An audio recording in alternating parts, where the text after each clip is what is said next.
আমি doctor M A Samad.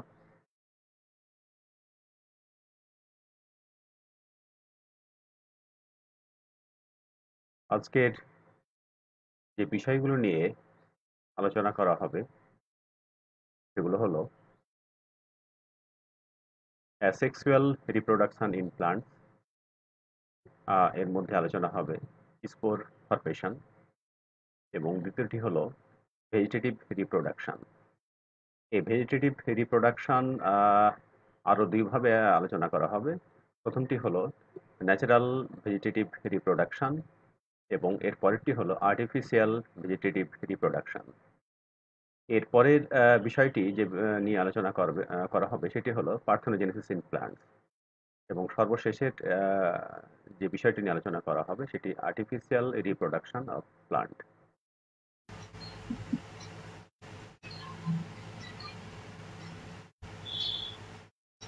Mail এবং female গ্যামেটের মিলন ছাড়াই উদ্ভিদে যে প্রকার প্রজনন সম্পন্ন হয় তাই অযৌন জনন বা অ্যাসেক্সুয়াল রিপ্রোডাকশন। এই প্রকার জনন প্রক্রিয়ায় কেবলমাত্র একটি প্যারেন্টই জড়িত থাকে। এখানে কোনো প্রকার গ্যামেট ফর্মেশন বা ফার্টিলাইজেশন ঘটে না। এই প্রক্রিয়ায় কোনো সিডের দরকার হয় না, এবং এই জননে যে উদ্ভিদগুলো উৎপন্ন হয় সেগুলো সেগুলো জেনেটিক্যালি একই প্রকার, অর্থাৎ genetically identical to the parent and other offspring. আর এই প্রক্রিয়ায় যে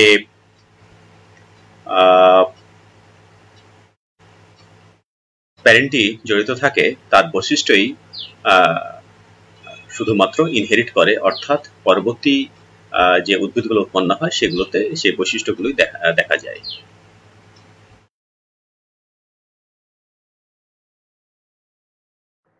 স্পোর ফর্মেশন নিয়ে এবার আমরা কথা বলবো।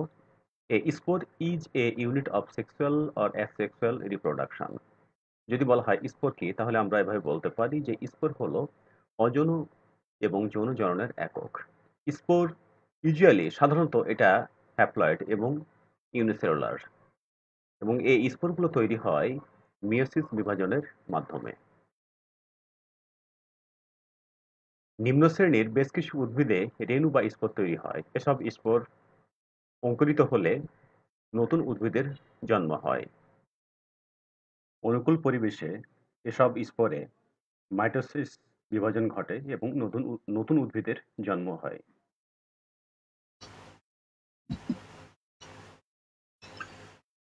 পূর্বে বলা হয়েছে স্পোর সাধারণত হ্যাপ্লয়েড, এবং স্পোরগুলো মিয়োসিস কোষ বিভাজনের মাধ্যমে তৈরি হয়। শৈবালে কিছু স্পোর পাওয়া যায় যে স্পোরগুলো নন মোটাইল, অর্থাৎ চলতে পারে না। এদেরকে অ্যাপ্লন স্পোর বলা হয়, এবং কিছু স্পোর পাওয়া যায় এই স্পোরগুলো বলা হয় মোটাইল, অর্থাৎ এরা চলতে পারে। এদেরকে বলা হয় জু স্পোর। এই এই স্পোরগুলো তাদের ফ্লাজেলার মাধ্যমে এক স্থান থেকে অন্য স্থান চলতে পারে। যখন অনুকূল পরিবেশ তৈরি হয় তখন ম্যাচিউর অ্যালগি অর্থাৎ হলো ম্যাচিউর অ্যালগি ডিভাইড হয়, অর্থাৎ বিভাজিত হয় এবং স্পোর তৈরি করে, এবং এই স্পোর পরবর্তীতে অঙ্কুরিত হয়ে নতুন একটি অ্যালগির জন্ম দেয়।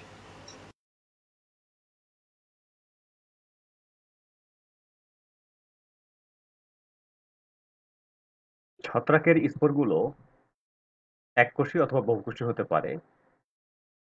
প্রজাতিভেদে এই স্পোরগুলো আকার এই স্পোরগুলোতে আকার, আকৃতি এবং রঙে ভিন্নতা দেখা যায়। অ্যাসেক্সুয়াল স্পোর যেমন স্পোরেঞ্জিয়া স্পোর তৈরি হয় স্পোরেঞ্জিয়া, এবং অন্য স্পোর যেমন কনিডিয়া, এসব স্পোর তৈরি হয় হাইফি নামক ফিলামেন্টাস একটা স্ট্রাকচারে বা একটা গঠনে।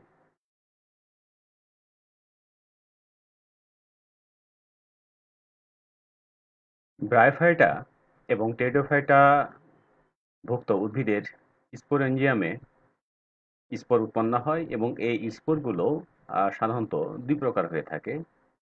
এক প্রকার স্পোর যেগুলো সম আকৃতির, এদেরকে বলা হয় হোমোস্পোরাস, এবং অন্য প্রকার স্পোরগুলোকে বলা হয় হেটেরোস্পোরাস, অর্থাৎ এরা ভিন্ন আকৃতির হয়ে থাকে। এই স্পোরগুলো ব্রায়োফাইটা এবং টেরিডোফাইটা উদ্ভিদের অযৌন জনন সম্পন্ন করে থাকে।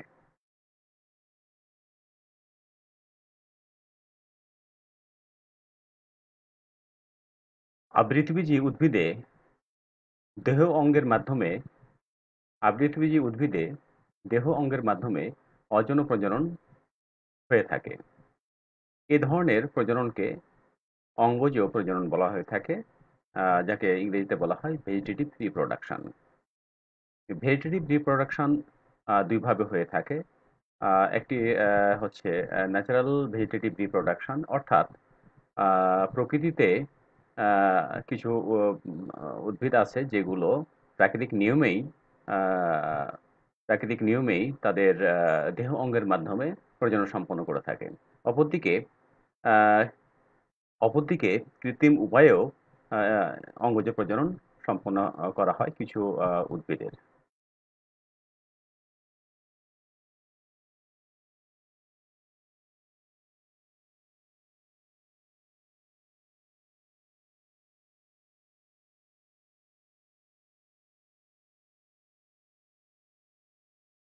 ন্যাচারাল ভেজিটেটিভ রিপ্রোডাকশন মূলত বিভিন্নভাবে হয়ে থাকে। এদের মধ্যে modified stem, modified root, modified leaf এবং মডিফাইড বাল্ব দ্বারা। প্রিয় শিক্ষার্থী, এই ৪ ধরনের অঙ্গ দ্বারা ন্যাচারাল ভেজিটেটিভ রিপ্রোডাকশন হয়ে থাকে। আমরা এখন একটার পর একটা আমরা আলোচনা করব।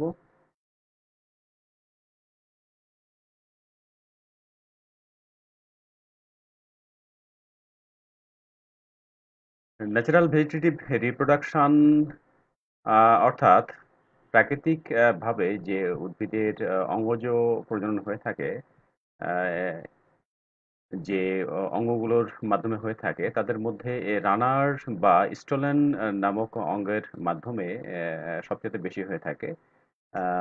রানার বা স্টোলেন উদ্ভিদের মূল যে স্টেম আছে, এই স্টেমের বেজ, এই বেজ থেকে বেজের বার্ড থেকে আহ, এই রানার বা স্টোলেনগুলো উৎপন্ন হয়। রানার বা স্টোলেন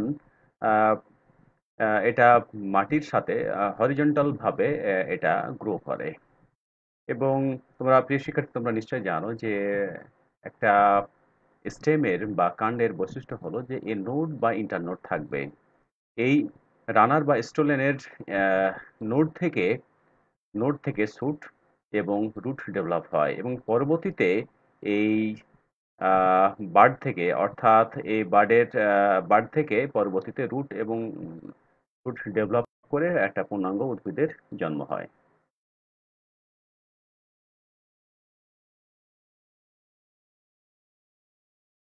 এখানে তোমরা দেখতে পাচ্ছ যে স্ট্রবেরি উদ্ভিদে স্টলের মাধ্যমে একটা নতুন প্লান্টের উৎপত্তি হয়েছে বা নতুন প্লান্ট জন্ম লাভ করেছে।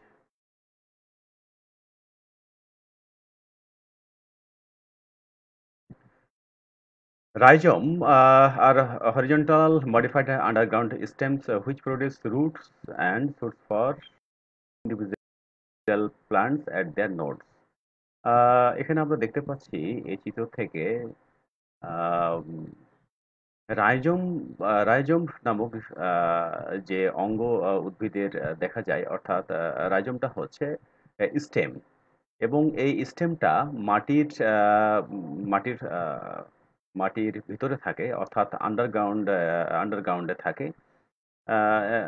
এই রাইজোমের নোড থেকে রুট এবং শুট ডেভেলপ করে এবং পরবর্তীতে রুট এবং শুট ডেভেলপ করার যে অংশটা, অর্থাৎ নোড, এখান থেকে একটা নতুন একটা উদ্ভিদের জন্ম হয়।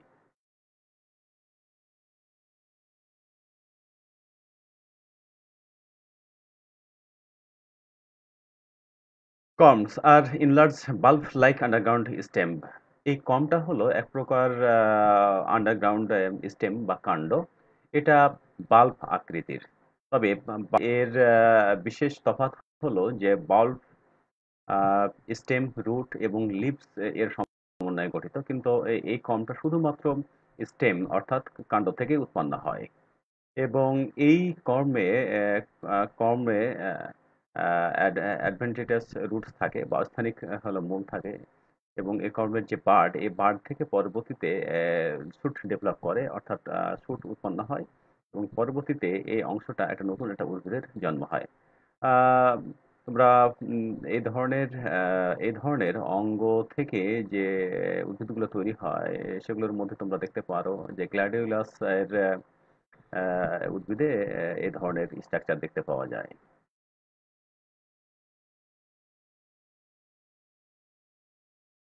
প্রিয় শিক্ষার্থী, এবার আমরা এই চিত্রে দেখতে পাচ্ছি যে টিউবার নামক একটা অঙ্গ।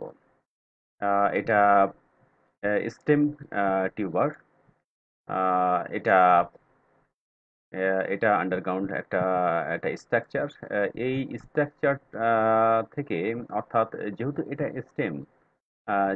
স্টেম, তো নিশ্চয়ই এর নোড বা ইন্টারনোড আছে, নোড এবং ইন্টারনোড আছে। এই ইন্টারনোড থেকেই পরবর্তীতে আহ, পরবর্তীতে পরবর্তীতে অর্থাৎ এই টিউবার থেকে পরবর্তীতে একটা নতুন ইন্ডিভিজুয়ালের জন্ম হয়। উদাহরণ হিসাবে আমরা উম, আলু অর্থাৎ পটাটো, পটাটো আমরা ক্ষেত্রে দেখতে পাই যে টিউবারের মাধ্যমে এর অঙ্গজ প্রজনন, প্রাকৃতিকভাবে অঙ্গজ প্রজনন সম্পন্ন হয়ে থাকে।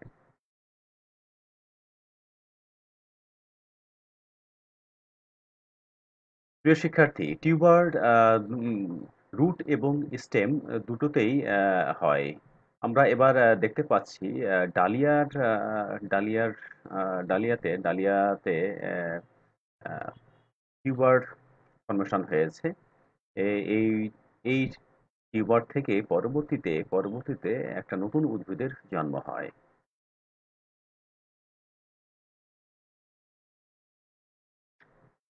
প্রিয় শিক্ষার্থী, তোমরা দেখেছো ক্যারট অর্থাৎ গাজর দেখেছো। গাজর গাজরের এই যে অংশটা আমরা খাই সেটা সম্পূর্ণটাই হচ্ছে রুট, অর্থাৎ সেই অংশটা হলো মূল।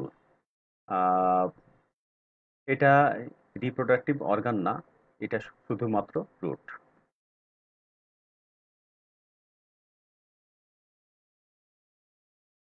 প্রিয় শিক্ষার্থী, তোমরা পাথরকুচি নাম শুনেছো। তোমরা পাথরকুচি, তারপর আরো বেশ কিছু প্লান্ট আছে, স্পাইডার প্লান্ট বা আরো কিছু প্লান্ট আছে যে প্লান্টগুলোর পাতার মার্জিন বরাবর কিছু প্লান্টলেটের উৎপন্ন হয়, ক্ষুদ্র ক্ষুদ্র প্লান্টের উৎপন্ন হয় এবং এদের হচ্ছে মূল থাকে। পরবর্তীতে এই প্লান্টলেটগুলো এক একটা প্লান্টলেটগুলো ইন্ডিভিজুয়াল প্লান্টে পরিণত হয়। অর্থাৎ এই প্লান্টলেটগুলোর মাধ্যমেও উদ্ভিদ প্রাকৃতিকভাবে তাদের অঙ্গজ প্রজনন সম্পন্ন করে থাকে।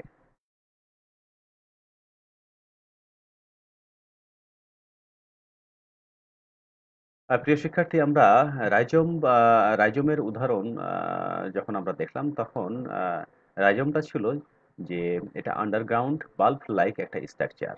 আর এখন আমরা যেটা দেখছি সেটি হলো পাল্প। আমরা বাল্বের উদাহরণ হিসাবে আমরা পেঁয়াজকে আমরা আনতে পারি, আমরা উদাহরণ হিসাবে দেখতে পারি এবং এর একটা লংগিটিউডিনাল সেকশন যদি আমরা নেই তাহলে আমরা দেখতে পাই যে এখানে এদের রুট আছে, এদের স্টেম আছে এবং এদের হচ্ছে স্কেলি লিভ অর্থাৎ স্বল্পপত্রর মতো আছে এবং সেই সাথে এদের বার্ড আছে। এই আন্ডারগ্রাউন্ড বার্ড, এই বার্ড থেকেও আহ, একটা নতুন একটা ইন্ডিভিজুয়াল অর্থাৎ মানে নতুন একটা প্লান্ট উৎপন্ন হয়ে থাকে।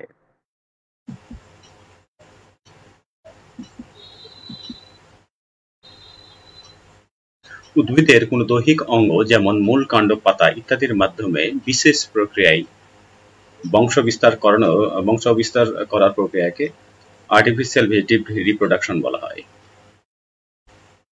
আর্টিফিশিয়াল ভেজিটেটিভ রিপ্রোডাকশন বিভিন্নভাবে হয়ে থাকে, যেমন কাটিং, লেয়ারিং, গ্রাফটিং।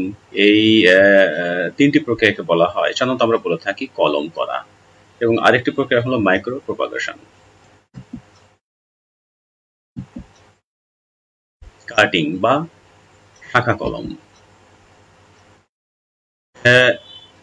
এই কাটিং বা শাখা কলম প্রক্রিয়ায় উদ্ভিদের নোড ইন্টারনোড পয়েন্টে কেটে কর্তিত অংশকে টবে লাগানো হয় অথবা মাটিতে লাগানো হয় এবং এই কাটিং অংশ থেকে রুট ফরমেশন হয়ে পরবর্তীতে একটা ইন্ডিভিজুয়াল প্লান্টে পরিণত হয়।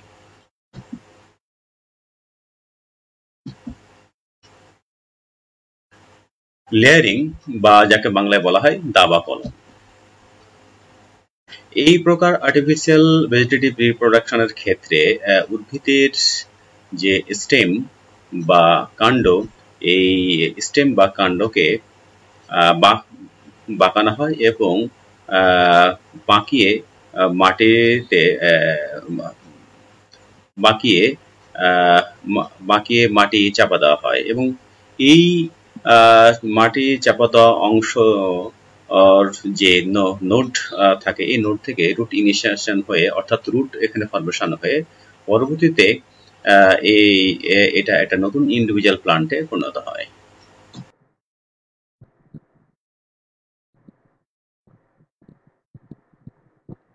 প্রিয় শিক্ষার্থী, এবার আমরা আলোচনা করব গুটি কলম নিয়ে।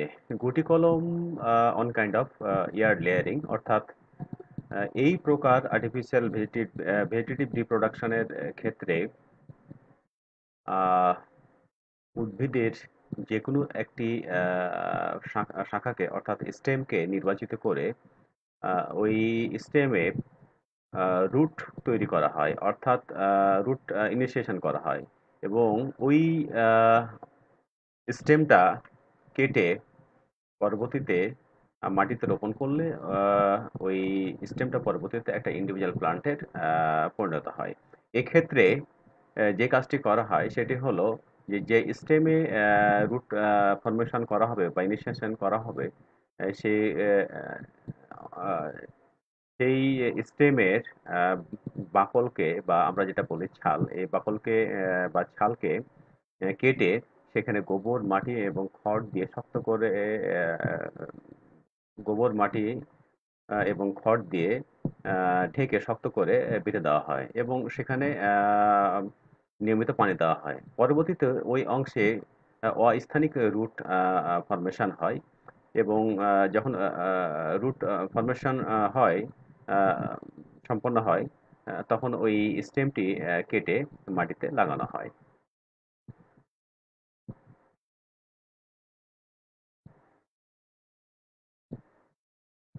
এবার আমরা কথা বলবো গ্রাফটিং নিয়ে। গ্রাফটিং এর ক্ষেত্রে যে জিনিসটি লক্ষণীয় সেটাই হলো যে এর দুটো অংশ থাকে। একটাকে বলা হয় রুট স্টক, আর একটাকে বলা হয় সায়ন। অর্থাৎ যেই স্টকে অন্য উদ্ভিদের কর্তৃত অংশকে জোর দেওয়া হয় তাকে বলা হয় সায়ন, আর যে অংশটাতে জোর দেওয়া হয় সেটাকে বলা হয় রুট স্টক। সায়ন সাধারণত নির্বাচিত উদ্ভিদের ভালো বৈশিষ্ট্যসম্পন্ন উদ্ভিদের অংশ হয়ে থাকে।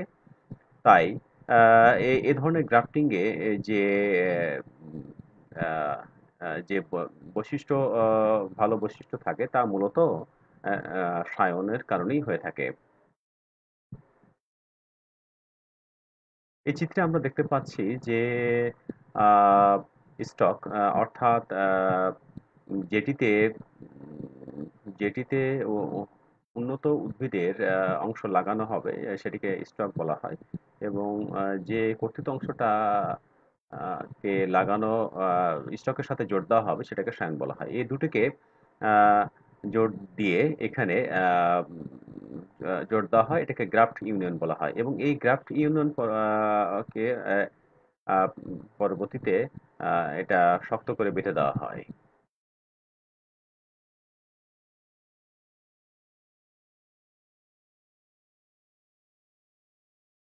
বার্ডিং। বার্ডিং হলো অন কাইন্ড অফ হলো বার্ড গ্রাফটিং। এই ক্ষেত্রে উন্নত বৈশিষ্ট্যসম্পন্ন উদ্ভিদ থেকে একটা বার্ড নিয়ে এসে আরেকটি উদ্ভিদে অর্থাৎ একই প্রজাতিভুক্ত উদ্ভিদে একটা বার্ড স্থাপন করা হয়। আহ, এটাকে বলা হয় বাড গ্রাফটিং বা বার্ডিং।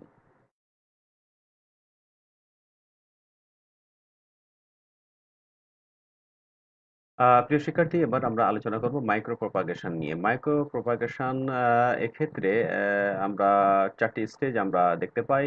স্টেজ 1 হলো এস্টাবলিশমেন্ট অফ এক্সপ্ল্যান্টস, 2 নম্বর স্টেজটা হলো শুট মাল্টিপ্লিকেশন, 3 নম্বর স্টেজটা হচ্ছে স্টেজ 3 যেটা সেটা হলো রুটিং, এবং 4 নম্বর স্টেজটা হচ্ছে অ্যাক্লিমাটাইজেশন। অর্থাৎ প্রথম যে স্টেজ, এই স্টেজে উন্নত অর্থাৎ যেই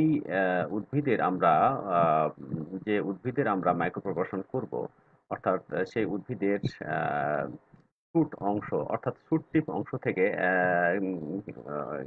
একটা অংশ কেটে নেওয়া হয়, এবং এটা একটা কালচার মিডিয়ামে দেওয়া হয়। সেখানে এই কালচার মিডিয়া দেওয়া হয়, এটাকে বলা হয় এস্টাবলিশমেন্ট অফ এক্সপ্ল্যান্টস।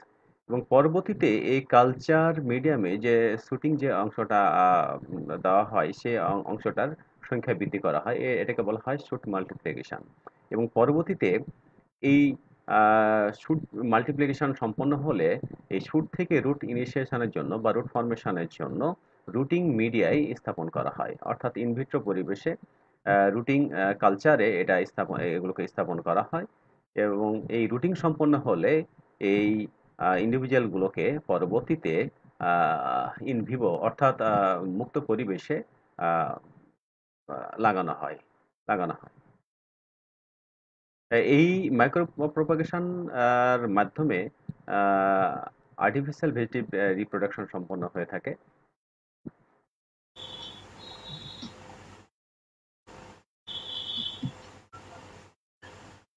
প্রিয় শিক্ষার্থী, আমরা সেক্সুয়াল রিপ্রোডাকশনের ক্ষেত্রে আমরা দেখেছি পোলেন গ্রেন যখন স্টিগমাতে পতিত হয়, তখন এই পোলেন গ্রেন থেকে পোলেন টিউব উৎপন্ন হয়, এবং এই পোলেন টিউবের সম্মুখ অংশে পোলেন নিউক্লিয়াস থাকে এবং পিছনে থাকে দুটি মেল গ্যামেট বা পুং নিউক্লিয়াস। এই পোলেন টিউব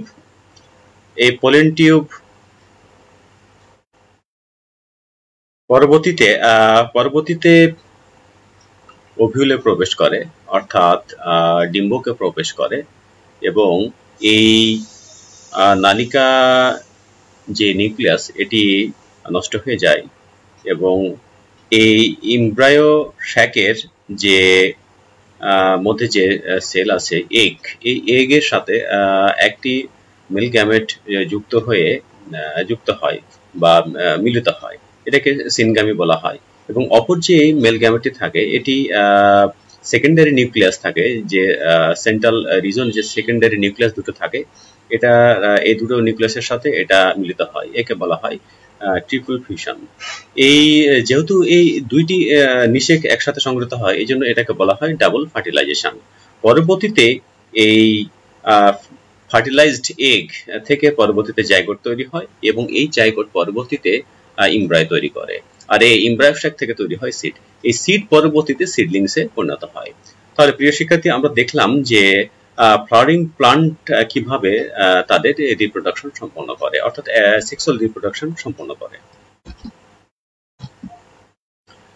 এটি একটি ডিম্বকের লম্বচ্ছেদ। এই লম্বচ্ছেদে আমরা পূর্বের ক্লাসে আমরা দেখেছিলাম যে এর দুটা অংশ থাকে, দুইটা ইন্ড থাকে, একটাকে বলা হয় মাইক্রোপাইলার ইন্ড আর একটা বলা হয় ক্যালাজাল ইন্ড।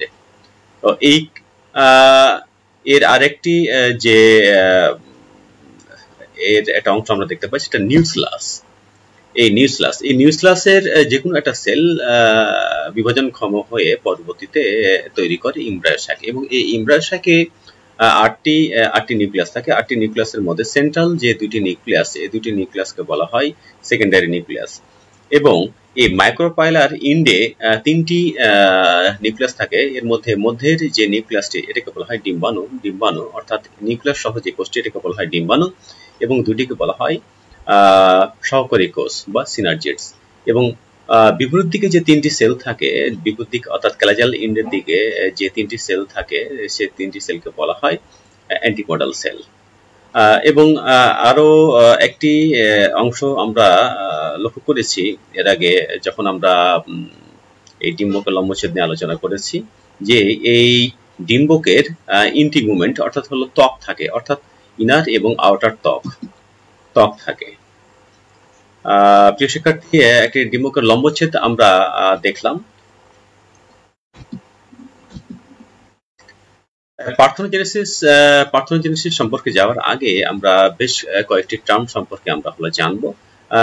তেমন একটি টার্ম হলো অ্যাপোমিক্সিস। অ্যাপোমিক্সিসকে এভাবে বলা যায়, it is a kind of true asexual reproduction in which both meiosis and fertilization are absent.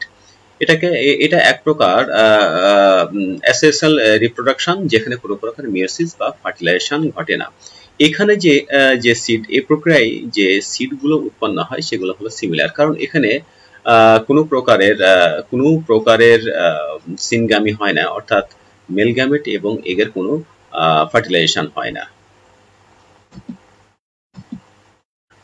অ্যাপোমিক্সিসকে দুটি ভাগে ভাগ করা হয়, এটা অ্যাপোস্পোরি, এটা হলো অ্যাপোগ্যামি।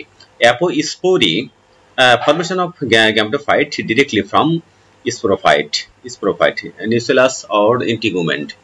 The process is called অ্যাপোস্পোরি। এই ক্ষেত্রে যেটি ঘটে থাকে, আমরা কিছুক্ষণ আগে যেটা দেখলাম, যেটা একটি ডিম্বকের লম্বচ্ছেদে যেটি দেখলাম আমরা, যে নিউক্লিয়াস আর হচ্ছে ত্বক। এই ত্বক এবং এই নিউক্লিয়াস থেকে সাধারণত নিউক্লিয়াস বা ত্বক থেকে ইমব্রায়োস্যাকের উৎপত্তি হয়, এবং এই ইমব্রায়োস্যাকের যে এগ ফার্টিলাইজড না হয়ে সরাসরি এটা ইমব্রায়ো তৈরি করে, এবং এই সিড থেকে পরবর্তীতে সিডলিংস উৎপন্ন হয়। তাহলে প্রিয় শিক্ষার্থী, আমরা এটুকু বুঝতে পারলাম যে অ্যাপোস্পোরিতে যে নিউক্লিয়াস বা ইন্টিগুমেন্ট থেকে ইমব্রায়োস্যাক তৈরি হয়, এবং যেহেতু এখানে কোনো এটা ডিপ্লয়েড সেল, এই ডিপ্লয়েড সেল থেকে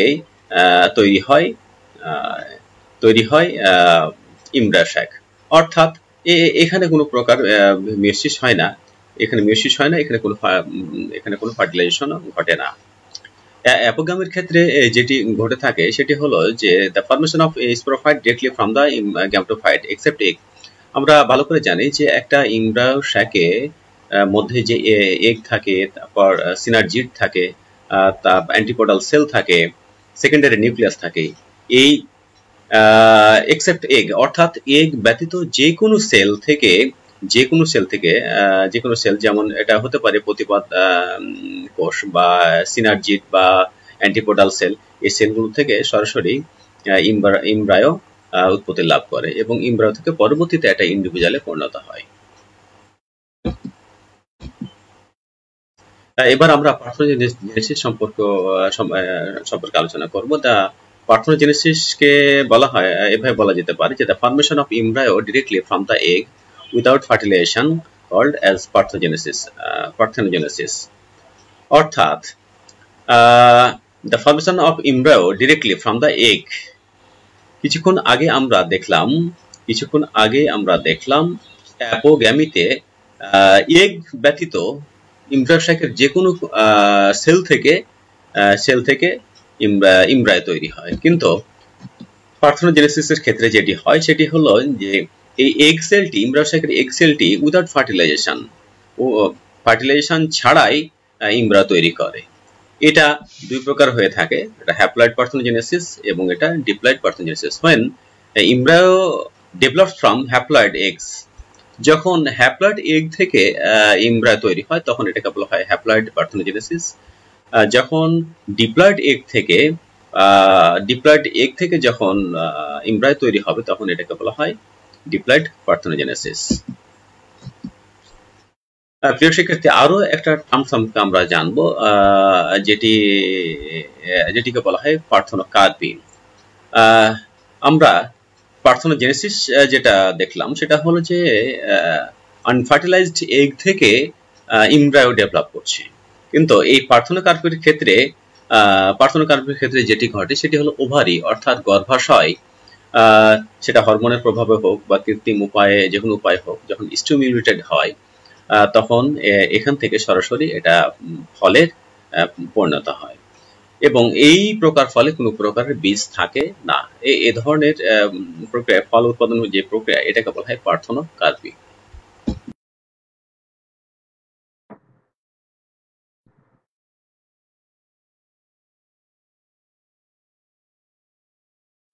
প্রিয় শিক্ষার্থী, এবার আমরা আর্টিফিশিয়াল রিপ্রোডাকশন ইন প্লান্টস এই বিষয় নিয়ে আমরা আলোচনা করব।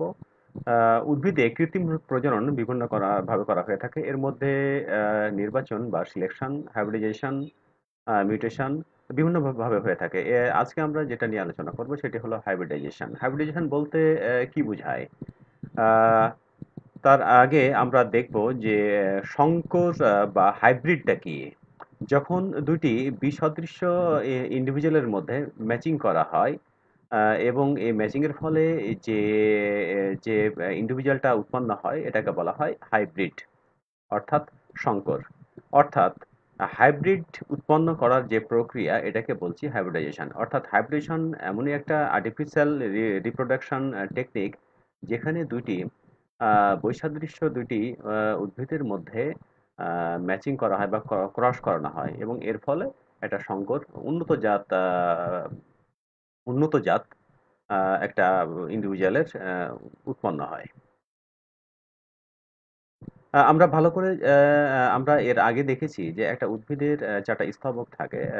তার মধ্যে একটি হলো তার মধ্যে অ্যান্ড্রোসিয়াম এবং গাইনোসিয়াম। অ্যান্ড্রোসিয়ামটা হলো পুংস্তবক আর গাইনোসিয়ামটা হলো স্ত্রী স্তবক। আমরা ভালো করে জানি যে অ্যান্ড্রোসিয়ামের এই যে যে ইউনিট এটাকে আমরা বলি স্টামেন। আর স্টামেন দুটি অংশ নিয়ে গঠিত, একটা অ্যান্থার এবং আরেকটি হচ্ছে ফিলামেন্ট। অপরপক্ষে গাইনোসিয়াম অর্থাৎ স্ত্রী স্তাবক যে ইউনিট সেটাকে বলা হয় কার্পেল। এই কার্পেলে যে কার্পেল যে অংশগুলো নিয়ে গঠিত হয় সেগুলো হলো স্টিগমা, স্টাইল এবং ওভারি। আহ, এই হাইব্রিডেশনের ক্ষেত্রে যে জিনিসটি ঘটনা হয়, যে প্লান্টকে আমরা ফিমেল হিসাবে ধরবো, যে ফিমেল হিসাবে আমরা উম, বিবেচনায় রাখবো, সেটির অ্যান্থার সরিয়ে ফেলা হয়, অর্থাৎ অ্যান্থারকে রিমুভ করা হয় এবং অন্য একটি একই প্রজাতির অন্য একটি ফুল থেকে পোলেন গ্রেন পোলেন গ্রেন এই যেটিকে আমরা ফিমেল হিসাবে বিবেচনা করব সেটির স্টিগমাতে ট্রান্সফার করা হয়। এর ফলে যে ফার্টিলাইজেশন হওয়ার পর যে ইন্ডিভিজুয়াল তৈরি হয় সেটি হয় শঙ্কর ইন্ডিভিজুয়াল।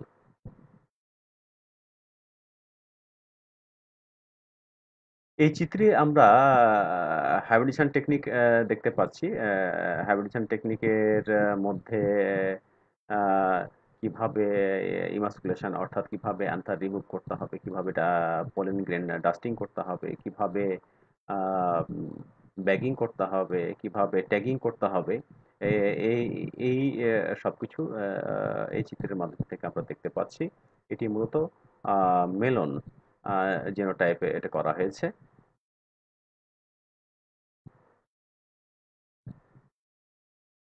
প্রিয় শিক্ষার্থী, এবার আমরা sexual versus sexual reproduction in plants এই অর্থাৎ সেক্সুয়াল রিপ্রোডাকশন এবং সেক্সুয়াল রিপ্রোডাকশনের মধ্যে কি পার্থক্য আছে সে সম্পর্কে আমরা জানবো। সেক্সুয়াল রিপ্রোডাকশনের ক্ষেত্রে আমরা দেখেছি যে যে প্যারেন্টগুলো থাকে সেটি মেল এবং ফিমেল। অপরপক্ষে only one parent plant is involved. Asexual রিপ্রোডাকশনের ক্ষেত্রে আমরা দেখেছি যে একটি মাত্র প্যারেন্ট এখানে জড়িত থাকে। The fertilization of gametes gives rise to a zygote. Sexual রিপ্রোডাকশনের ক্ষেত্রে আমরা ভালোভাবে জানি যে এগ এবং মেল গ্যামেটের ফার্টিলাইজেশন হয় এবং এই ফার্টিলাইজেশনের ফলে এই ফার্টিলাইজড এগ থেকে পরবর্তীতে কি জাইগোট তৈরি হয়। অ্যাসেক্সুয়াল রিপ্রোডাকশনের ক্ষেত্রে কোনো প্রকারের গ্যামেট ফর্মেশন বা ফার্টিলাইজেশন ঘটে না। সেক্সুয়াল রিপ্রোডাকশনের আরেকটা বৈশিষ্ট্য সেটা হলো the characteristics of both parents are inherited. যেহেতু এই সেক্সুয়াল রিপ্রোডাকশনে দুটি প্যারেন্ট জড়িত, মেল এবং ফিমেল, অতএব যে ইন্ডিভিজুয়ালগুলো উৎপন্ন হয় সেই ইন্ডিভিজুয়ালগুলোতে মাতা পিতার অর্থাৎ বোথ প্যারেন্ট মেল এবং ফিমেল প্যারেন্টেরই চরিত্র অর্জিত হয়।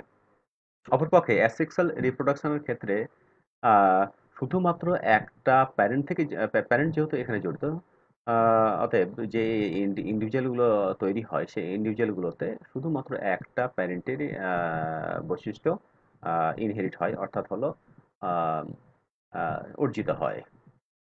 সেক্সুয়াল রিপ্রোডাকশনের ক্ষেত্রে যে অফস্প্রিং বা যে ইন্ডিভিজুয়ালগুলো উৎপন্ন হয় সেগুলো জেনেটিক্যালি ডিফারেন্ট, কারণ এখানে মিয়োসিস ঘটে। এখানে যখন গ্যামেট তৈরি হয় তখন মিয়োসিসের মাধ্যমে গ্যামেট তৈরি হয় এবং এখানে ফার্টিলাইজেশন ঘটে।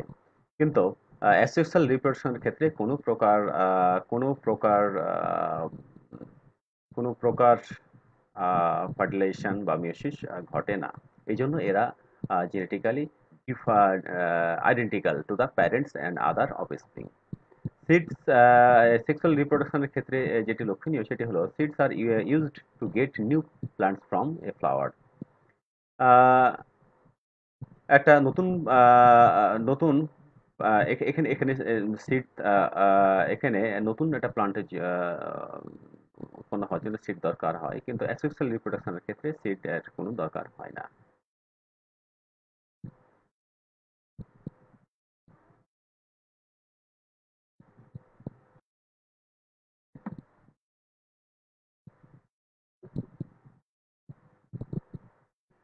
প্রিয় শিক্ষার্থী, এবার আমরা দেখব সেক্সুয়াল রিপ্রোডাকশন এবং পার্থেনোজেনেসিসের ক্ষেত্রে কি ধরনের পার্থক্য থাকে। প্রথম সেক্সুয়াল রিপ্রোডাকশনের ক্ষেত্রে প্রথম যেটি বলা হয়েছে needs both male and female gametes. এখানে মেল এবং ফিমেল গ্যামেটসের দরকার হয়, কিন্তু পার্থেনোজেনেসিসের ক্ষেত্রে no need for male gametes, এখানে কোনো প্রকার মেল গ্যামেটের প্রয়োজন পড়ে না।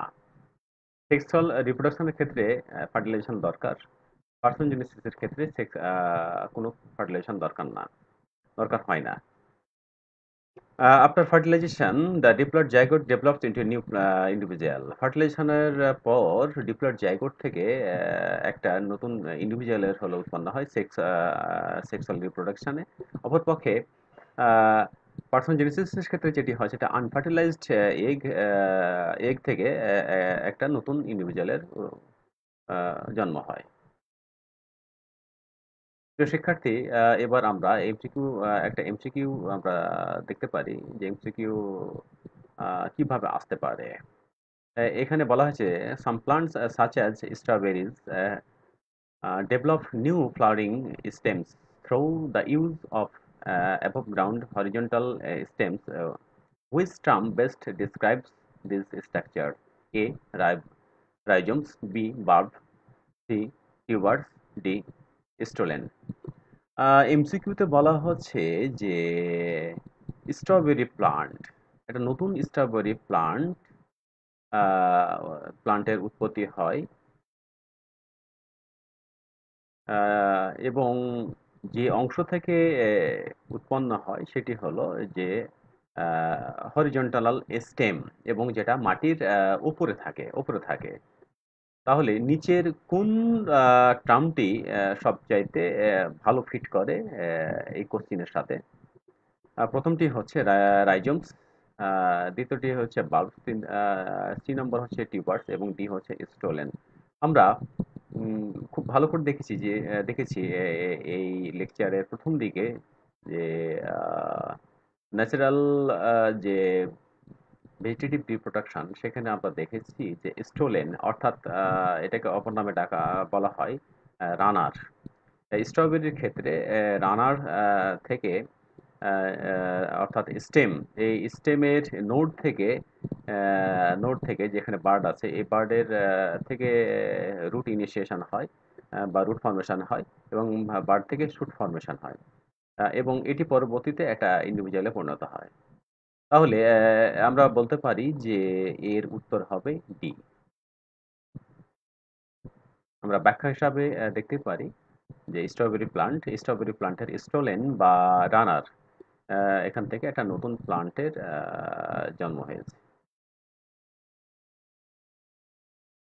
প্রিয় শিক্ষার্থী, তোমাদের অনেক ধন্যবাদ। আশা করি তোমরা ভালো থাকবে।